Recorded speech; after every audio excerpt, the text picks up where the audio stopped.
Je suis en train de faire le montage et j'ai repensé à une question que j'ai zappée, c'est au sujet des gens qui disent du airsoft ou le airsoft, si j'ai pas envie des fois de leur enfoncer des aiguilles dans les doigts. Je serais plus du genre en fait de lier l'utile à l'agréable, c'est-à-dire leur taper des grands coups sur le coin de la tête avec un bécherel pour essayer de leur faire rentrer la règle dans la tête. Hein. Vous dites pas, vous n'allez pas dire du escalade ou de la escalade, hein. On fait de l'airsoft avec un L apostrophe. Voilà. Merci pour ta question.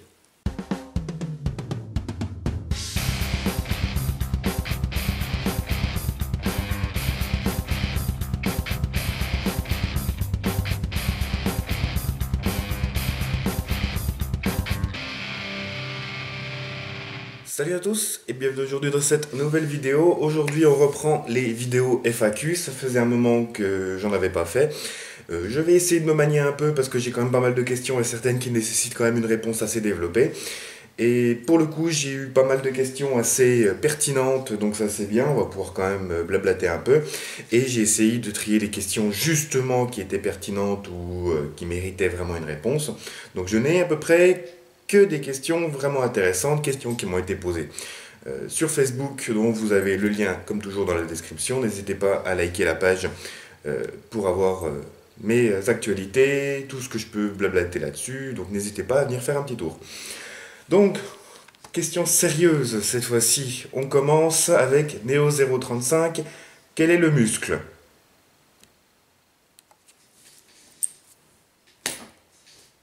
Ensuite, nous avons donc une question de Kevin.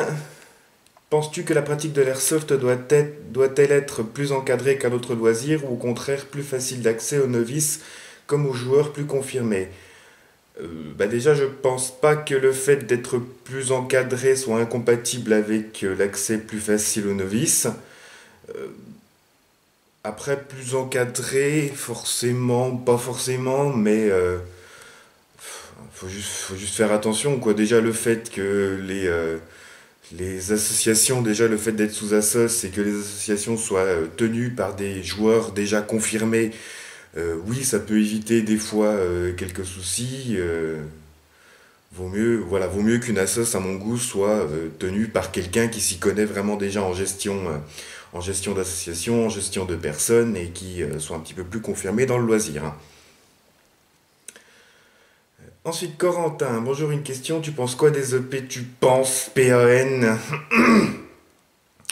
Quoi des OP caritatives et est-ce que tu as déjà participé à une OP caritative? Une OP caritative, déjà, il y en a dans tout, il y en a dans tous les loisirs, donc pourquoi pas lier l'utile à l'agréable, que je veux dire, et il y a n'importe qui font n'importe quoi, n'importe quelle association qui peut faire des trucs caritatifs, donc oui, ma foi, c'est très bien.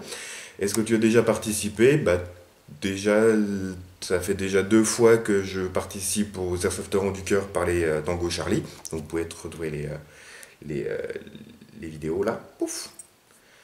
Et oui, c'est plutôt bien quoi. Après, faut pas trop en faire non plus quoi, parce que 18 OP caritatifs par an, les gens ça va les gonfler. Donc autant rester light là-dessus. Ensuite, une question de mon ami belge Chris Adams Custom. Que penses-tu d'une uniformisation des lois sur les armes en Europe qui touchera inévitablement les armes à air comprimé et les répliques, malgré ce que les Kiko en pensent? Bon, ça c'est fait. Achat soumis à autorisation ou soumis à déclaration, interdiction de l'achat en ligne à l'étranger, limitation de la puissance, plus de full auto, réplique avec le canon, le bout de canon orange fluo, etc. etc. Uniformisation des lois sur les armes en Europe qui toucherait réplique armes à air comprimé. Achat soumis à autorisation et soumis à déclaration. Honnêtement, si tous les kikous, comme Chris les appelle si bien, enfin si pas forcément les kikous, mais si certaines personnes continuent à faire des conneries, comme on en voit assez fréquemment, ça nous pend au nez. Voilà. Jeux à la sauvage, mineurs qui détournent la loi à leur avantage, et j'en passe, c'est des meilleurs, conneries avec les répliques et tout. Ça nous pend au nez. Après, soumis à déclaration, c'est ce qu'ils font en Angleterre et ça se passe très très bien de leur côté, donc pourquoi pas. Euh, Interdiction d'achat en ligne à l'étranger, je pense pas, parce que ce serait de la concurrence déloyale, dans un sens. Limitation de puissance, la loi est déjà passée là-dessus, est déjà en place depuis 25 ans, donc normalement on est tranquille. Après, plus de full auto et réplique avec le canon orange, ça peut nous tomber sur le coin de la gueule aussi si on continue si vous continuez à faire des conneries, parce que moi personnellement j'en fais pas. Après voilà, je vise pas tout le monde, mais si vous pensez que vous êtes visé, c'est que vous l'êtes très probablement. Nathan, quel serait ton souhait pour améliorer la pratique de l'airsoft ou sur l'équipement en général, plus de possibilités de partie, plus de matos dispo, nouveaux styles de jeu ou toute autre proposition? Niveau matos partie, bof. Non, moi, c'est les mentalités c'est les mentalités de certaines personnes qu'il faudrait changer pour améliorer la pratique. Bref. Anthony, quel est ton plus mauvais moment de jeu ou quel était ton meilleur moment de jeu? Le plus mauvais, ça a été, je vais pas te donner où, mais une partie qu'on a fait un coup dans un petit CQB où on s'est retrouvé à jouer face à des mecs qui déjà avaient, on pense qu'ils avaient un petit peu abusé de la bouteille et au final d'autres qui râlaient parce qu'on les engageait à moins de 5 mètres à 260 FPS. Voilà, les mecs, déjà si vous picolez, vous jouez pas. Et si vous faites de l'airsoft pour pas prendre des billes, allez faire du tricot. Hein, voilà, c'est tout. Ou pire du laser game. Voilà, ça fait pas mal le laser game. Meilleur moment de jeu, j'en ai plein. Je pourrais pas, il me faudrait 1 heure, il me faudrait 1 heure, ne serait-ce que pour les lister, et il me faudrait 2 jours pour tous les détailler. Fesh, si tu devais te lancer dans le VV2, quel uniforme et réplique choisirais-tu? C'est une très bonne question, faudrait que je demande à Néo ce qui m'irait le mieux. Romain, tu t'es déjà cassé quelque chose lors d'une partie? Je me suis cassé une crosse d'Aka. Antoine, est-ce qu'il y a une arme réelle que tu aimerais voir un jour en réplique? Un Smith Wesson Scofield numéro 3. Et par opposition, pour ou contre les lanceurs d'airsoft qui ne répliquent rien d'existant réellement, pourquoi pas, la première gamme des Dan Wesson avant le 715 n'existe pas, ça ne réplique rien, et puis ils sont pas si désagréables que ça, ils sont un peu bizarres dans leur construction globale, mais ils ne répliquent rien.